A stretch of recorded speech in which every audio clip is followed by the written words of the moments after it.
What is that? Civil War surplus? One sniper sneered as she unlatched the case. Another chuckled. Does it fire musket balls too? She said nothing. She just laid the rifle down gently, wood worn smooth by time, scope fogged at the edges, no wires, no screens. Then she knelt, adjusted the bipod, and opened a weathered leather notebook filled with hand-drawn calculations. They kept mocking her, until the target appeared. The valley went still. Wind cut sharp across 2,600 meters of hostile terrain. Only she took the shot. One breath, one squeeze, and silence fell. Because what they witnessed wasn't just skill, it was something they didn't believe was possible. The sound of rotor blades sliced through the thin mountain air as the helicopter descended onto the forward operating base, tucked deep in the Afghan highlands. Dust kicked up in violent spirals, coating everything in a layer of fine grit.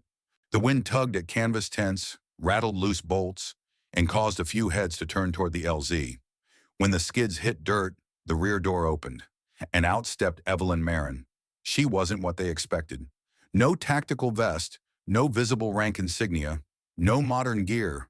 Just a dark green shirt rolled to the elbows, faded desert boots, a canvas backpack slung over one shoulder, and a long battered rifle case in the other hand. She moved like she belonged here, calm, measured. But there was something about her that didn't quite fit, like she had wandered out of time. Watching from the edge of the landing zone stood Commander Cole Whitaker, a tall, broad-chested man with gray streaks in his beard and permanent tension in his jaw. He squinted through the swirling dust, then stepped forward. "Wasn't sure you'd come," he said without offering a handshake. Evelyn looked him in the eye. "I don't back away from what I finish." There was no warmth in her tone, only certainty. That was enough for Whitaker.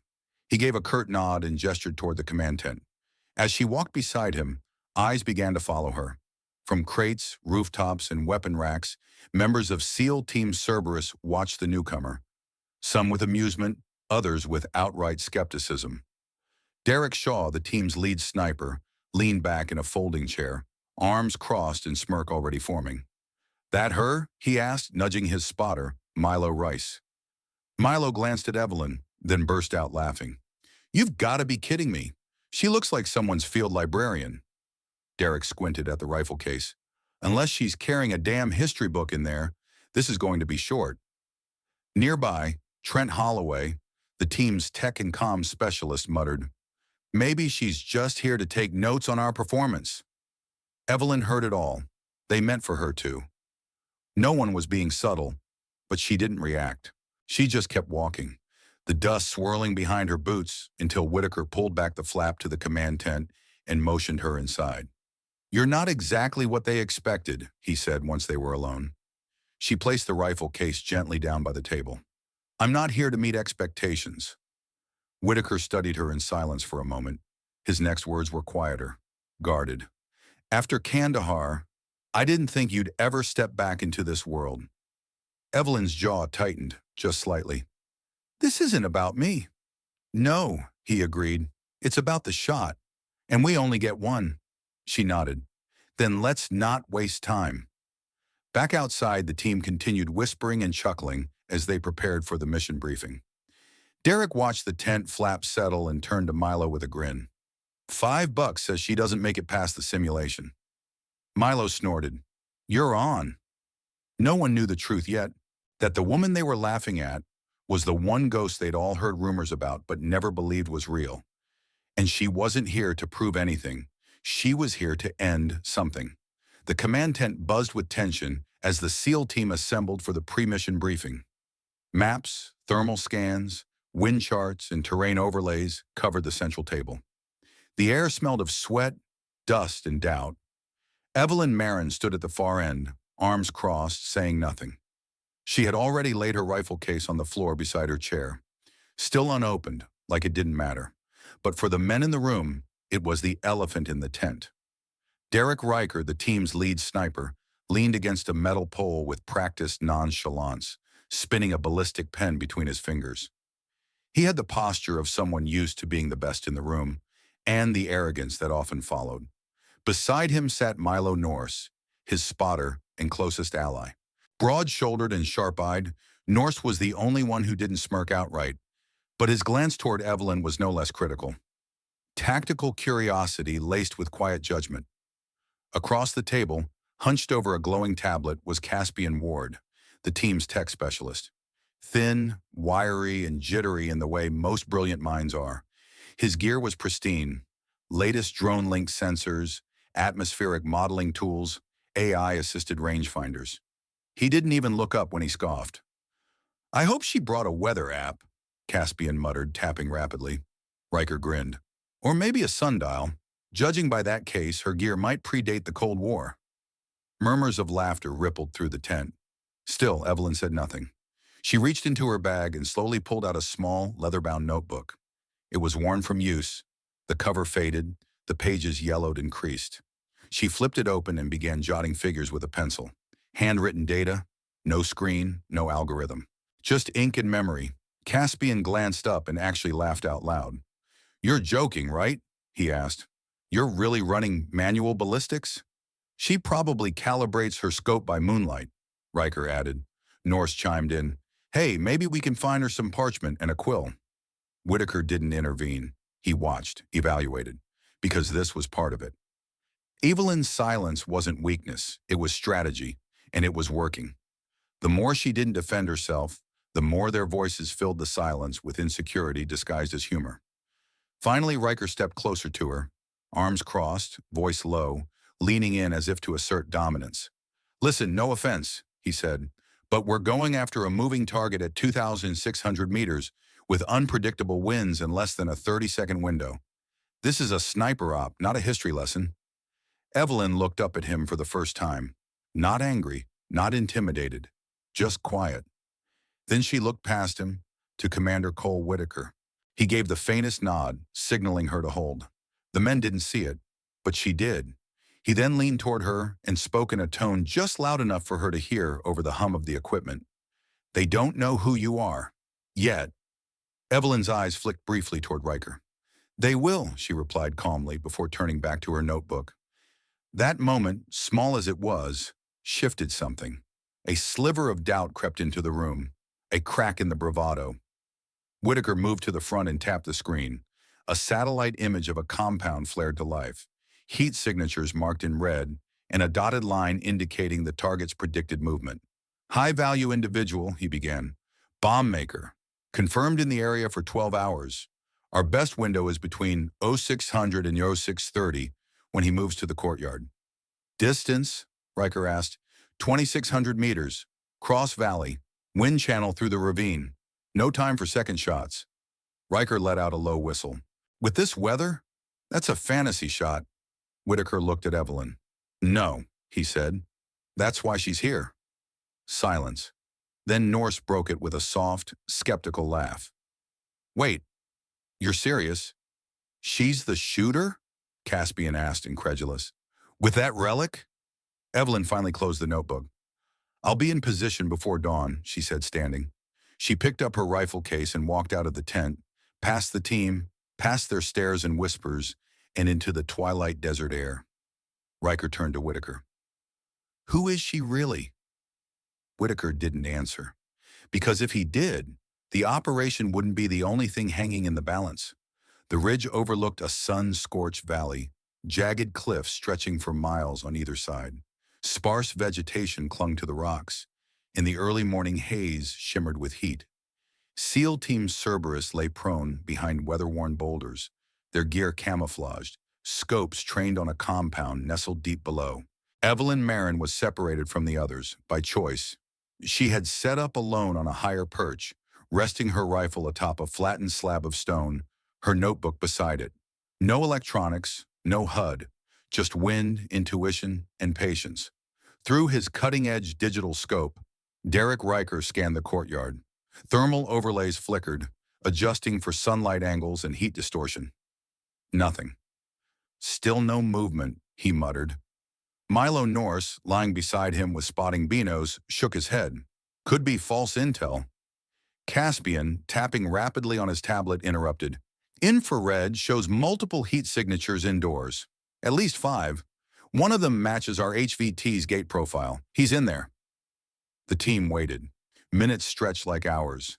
Then at Oro 6:22 hours, the radio crackled. Nest to all units. Visual on target approaching courtyard. 30-second window. Tension snapped through every muscle. Riker's heart rate spiked. He breathed out slowly, lined up his crosshairs, and cursed under his breath. Negative. Mirage distortion's insane. I can't track him clean. Caspian checked the AI-assisted readout. Wind variance just spiked. Side gusts from the southeast, 22 to 27 p. That's way outside safe margin. Norse stared at the target, a lean figure emerging from shadow, walking confidently toward a metal table in the courtyard. 2 armed guards flanked him. This isn't possible, Norse said. Caspian added, probability of miss is 91%. Riker lifted his head from the scope. I'm not taking that shot. Then, from the upper ledge, a calm voice. I have it. They all turned. Evelyn lying flat behind her rifle, eye already aligned, one hand steady on the bolt, the other resting lightly against the trigger guard. What? Riker barked. You can't. Whitaker's voice came over the radio, firm, measured. Let her take it. Silence. Wind howled through the valley like a warning. Evelyn exhaled slowly. Her eyes didn't blink. She didn't adjust anything. She didn't need to. This wasn't a calculation. This was memory, muscle, mind. This was instinct honed over years in places no map dared name. One breath, one squeeze. The crack of the rifle echoed across the mountain. A puff of dust rose from her position and then disappeared. Everyone froze. For a moment, nothing. Then, in the courtyard below, the target collapsed. One clean hit to the chest. He was dead before he hit the ground. Guards scattered, alarms screamed. Caspian stared at his screen. That's not possible. The shot to impact time, it matched exactly. With wind and drop like that, he looked up at Riker, eyes wide. That was a ghost shot. Riker said nothing. He didn't need to. His face said everything. Disbelief, respect, shame. Evelyn lifted her head from the rifle and calmly reached for her notebook. She jotted something. No fist pump, no smile. Just silence. Norris finally whispered, Did you see that? Through distortion like that? She didn't even flinch. Caspian's voice was hoarse. 91% chance of miss. My system said that shot was a joke. Behind them, Whitaker spoke quietly through comms. And yet here we are. Riker stood and walked toward her position, slowly, like approaching something sacred. He crouched beside her and looked at the rifle. Really looked. Now he saw it. Custom trigger group, hand-lapped barrel, scope etched with strange markings. Not standard military hash marks. The wood was old, yes, but dense, balanced, purpose-built. He ran his fingers across the edge. This isn't junk, he muttered. It's disguised. Evelyn didn't look up. That's the point, she said softly. The best weapons are the ones no one remembers seeing. He stared at her, stunned. Who are you? Footsteps approached. Whitaker. He exchanged a glance with Evelyn. She gave the faintest nod. Then Whitaker addressed the team over comms. Gentlemen, you've just witnessed a confirmed kill at 2,600 meters from the Ghost of Helmand. Silence fell again, this time out of reverence. Norse blinked. The ghost? And that's not real.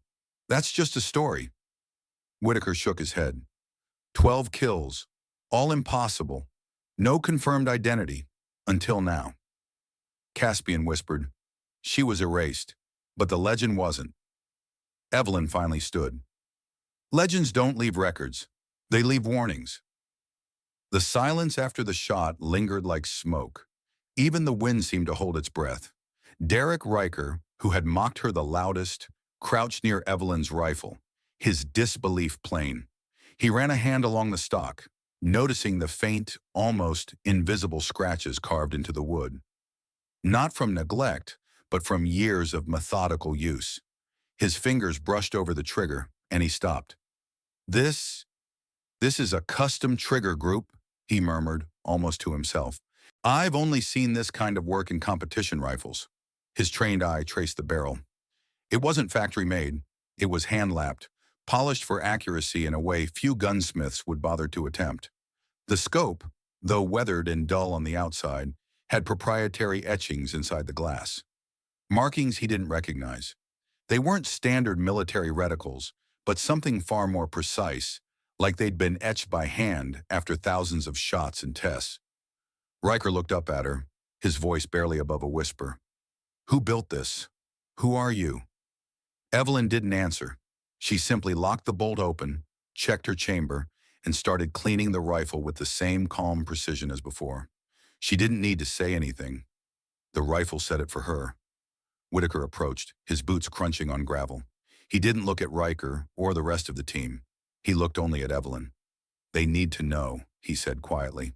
Evelyn hesitated for a moment, then gave him a short nod. Whitaker turned to face the rest of the team, his voice firm and even.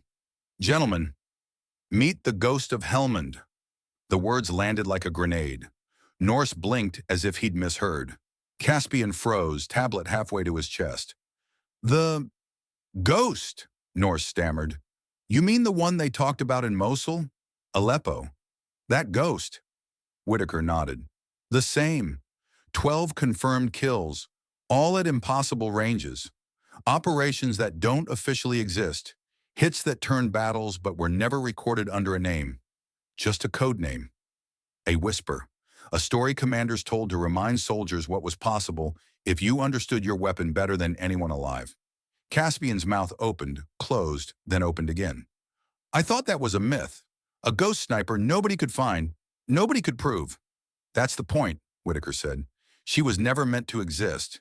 And her weapon," he gestured to the rifle still resting on its bipod, "it's disguised to look like junk.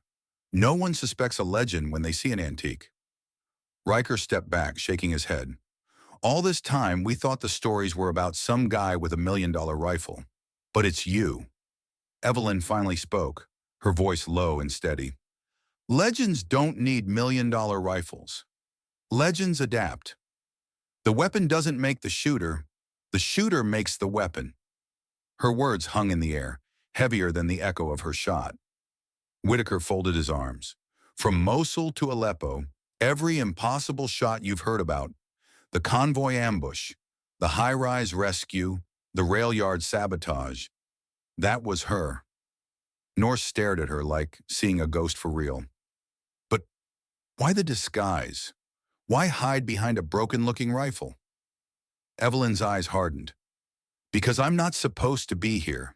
Not officially. People like me don't get medals. We don't get our names in the reports. We do the work no one admits exists. And when it's done, we vanish." Caspian frowned, glancing between her and Whitaker. "You mean Black Ops?" "Worse," Whitaker said. "Operations so far off the books, they burn the pages before they're even written." The team stood in silence, the weight of the revelation settling on them. The woman they had mocked was not just another sniper. She was the one sniper they all thought was a rumor. Riker gave a dry laugh, more out of shock than humor. "All this time I thought I was the best shot in this unit. Now I realize I've been aiming too low." Evelyn looked at him, not unkindly. "You're good, but skill without understanding is just guessing." "I don't guess." The success of the first shot sent ripples far beyond the ridge. Satellite intercepts, panicked chatter across encrypted lines. A high-value target was down, and no one knew how. But Whitaker knew what was coming next. Inside the command tent, he pointed to a fresh set of recon images. A larger compound, fortified, hidden in the folds of a jagged mountain range, unreachable by air and too dangerous for ground teams. "The new leader just arrived," he said. "They've tightened security, same network, different head." Caspian frowned. "That's deeper than the last one. No way we can get a shooter close enough." Whitaker nodded. "Exactly. So we don't get close. We coordinate." He looked at Evelyn. She didn't blink. 3 shooters, 3 angles, 1 shot. The room went still. Riker stepped forward. "Wait, you're talking a synchronized kill?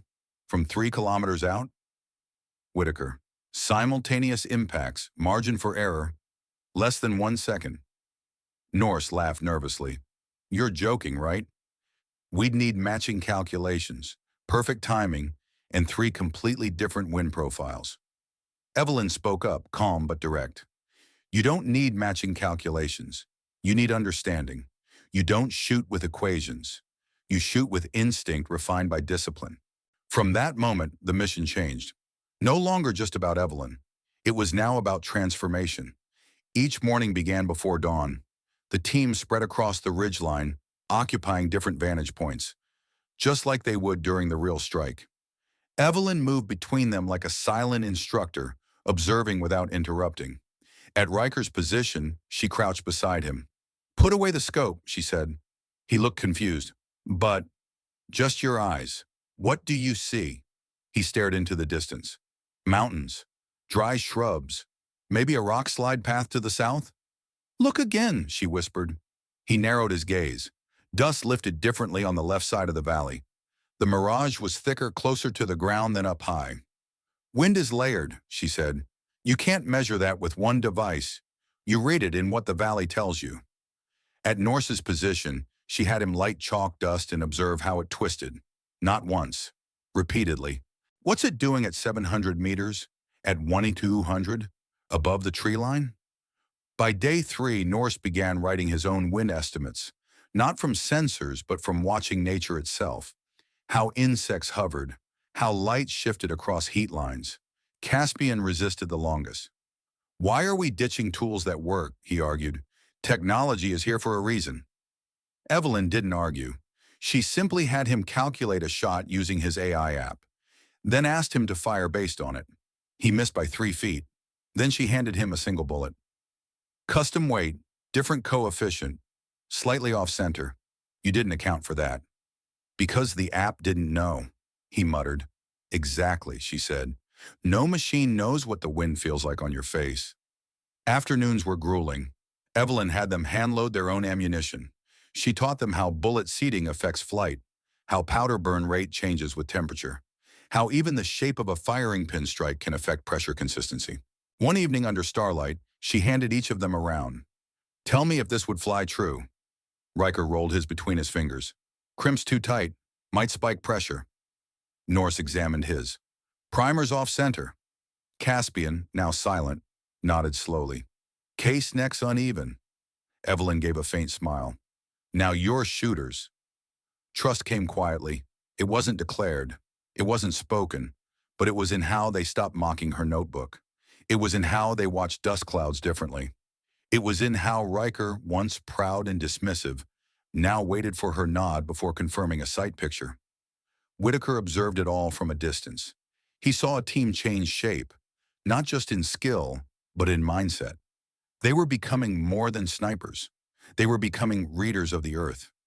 By the end of the second week, Evelyn stood on a ridge and watched the 3 of them prepare their firing positions without instruction. Riker turned to her, his expression different now. Focused. Steady. You think we're ready? He asked. Evelyn looked toward the distant mountains, where the real target waited. You're not who you were, she said quietly, and that's enough. At precisely 0430, under the fading stars and rising tension, the team moved into final position. 3 rifles, 3 ridgelines, 3 synchronized angles. The target compound lay nestled in the folds of a valley surrounded by cliffs and jagged stone. According to intel, the new leader of the bomb network would be hosting a live demonstration of a new IED variant. Dozens would be watching. One chance. One shot. Evelyn didn't take a position as a shooter this time. She volunteered to act as overwatch and contingency, placing herself near a vulnerable pass in the eastern rocks. Her role was simple. If something went wrong, she would adapt. It was never meant to be hers to finish. But fate had a different plan. Riker Norse, in Caspian, lay prone on their respective ridges, hearts steady, breaths measured. Caspian's voice came through the comms. Target acquired. Wind at my position.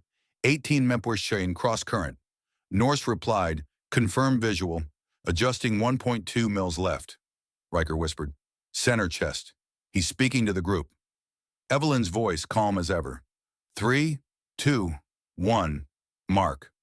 The valley cracked with thunder. 3 rounds, 1 moment, one unified strike. The target dropped instantly, along with 2 secondary commanders beside him. Seconds later, chaos erupted in the courtyard. Guards scrambled, shouts echoed, but it was too late. The shooters disassembled, melted back into terrain like ghosts. Mission complete. But on Evelyn's end, silence broke too late. She had moved to extract when shadows emerged from the rocks above. 3 armed insurgents, likely spotters who'd caught wind of her presence. She didn't have time to lift her rifle. A burst of automatic fire forced her into cover behind a boulder. In the scramble, her rifle tumbled out of reach, sliding down the slope. She drew her sidearm, a weathered sidearm, and returned fire in short, controlled bursts. 1 attacker went down. 2 remained, closing in fast. "This is Eagle 3, she hissed into her radio. "Compromised, taking alternate route." Whitaker's voice replied instantly. "Negative. All units continue to exfil. She's fall back. Do not break protocol." But the team was already moving. Riker dropped his pack. "She covered for us. We don't leave her." Caspian. "I've got her last location." Norse. "Then let's move." They used what Evelyn had taught them, how to read the wind, the terrain, the smallest cues. They moved in silence, calculating paths, using dust plumes to mask their movement.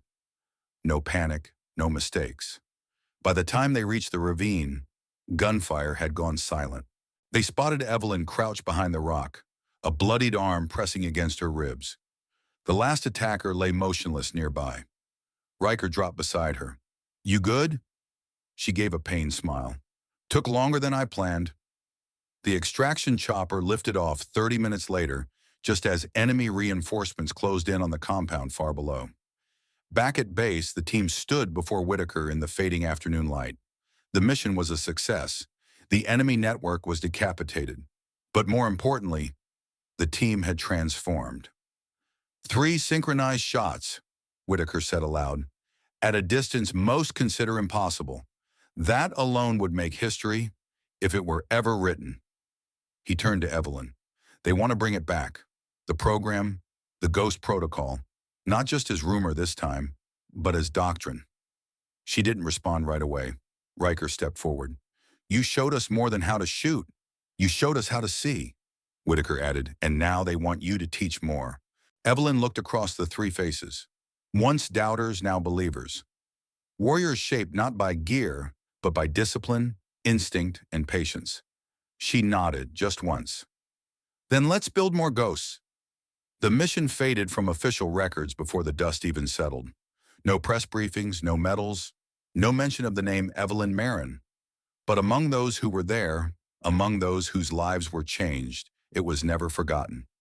Months later, seated across from a quiet interviewer in a nondescript room somewhere in D.C., Derek Riker broke the silence with just one sentence.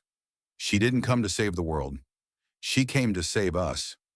6 months after the operation, somewhere deep in the Nevada desert, a blacked-out convoy arrived at a remote military facility.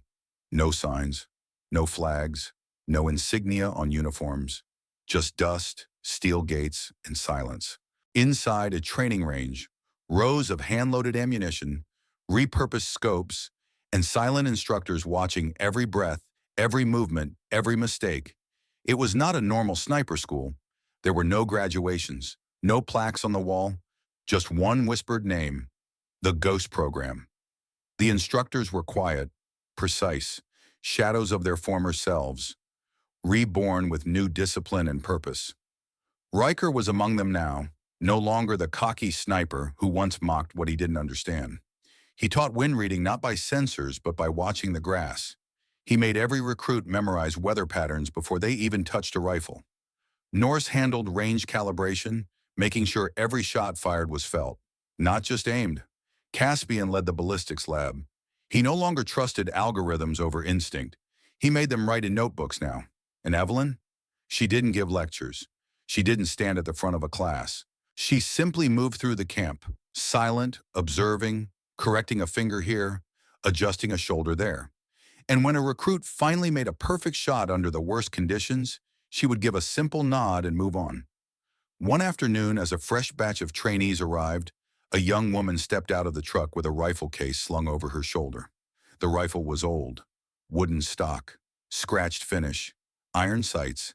It looked exactly like Evelyn's. Riker stood at the edge of the range and smiled, not out of sentiment, but recognition. She had no idea what she'd just stepped into. But Evelyn watched her from a distance, arms folded, a faint glimmer in her eyes. She didn't need to say a word, because the work continued, because ghosts don't die. They just train the next generation, then disappear again. And sometimes, the deadliest weapon isn't the one you see, it's the one you never knew was watching. In a world obsessed with the newest, the loudest, and the most high-tech, sometimes it's the quiet ones with old tools and steady hands who carry the most weight. Evelyn Maren didn't just prove she was capable, she reminded us of something deeper. That experience still matters. That wisdom built over time still outperforms the latest shortcut. And that some heroes work in silence, unseen, so others can live in peace. Today, as many older veterans fade into the background of modern society, this story is a reminder. Never underestimate someone because they look ordinary. You don't know the battles they fought. You don't know what they've carried, so you wouldn't have to. Maybe you know someone like Evelyn, quiet, precise, unnoticed, but unforgettable once you've seen what they're capable of.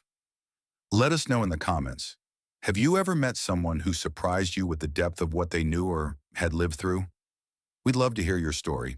And if this one moved you, please like this video, subscribe, and share it with someone who needs to remember. Legends don't always wear medals. Sometimes, they just leave no footprints at all. Thanks for watching. We'll see you in the next story.